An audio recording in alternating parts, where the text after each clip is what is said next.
உங்களோட இறுதி ஊர்வலத்துக்கு பிறகு என்னென்ன நடக்கும் அப்படின்னு என்னைக்காவது ஒரு நாள் யோசிச்சு பார்த்துருக்கீங்களா? சொல்கிறேன், கொஞ்சம் இமேஜின் பண்ணி பாருங்க. அங்கே ஒழிச்சிக்கிட்டு இருந்த அழுகுரல்கள் சுத்தமாக ஓஞ்சிருக்கும். அடுத்த வேளை சாப்பாட்டுக்கு கேத்தரிங்க்கு ஆர்டர் போயிருக்கும்.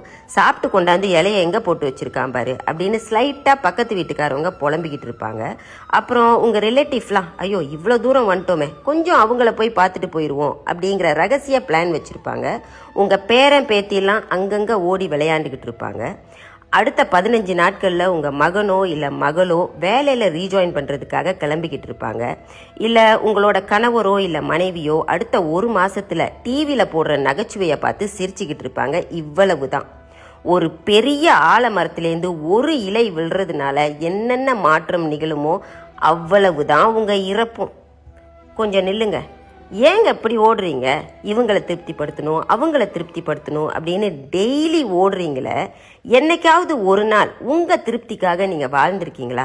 அப்படி இல்லைன்னு பதில் சொல்கிறீங்களா?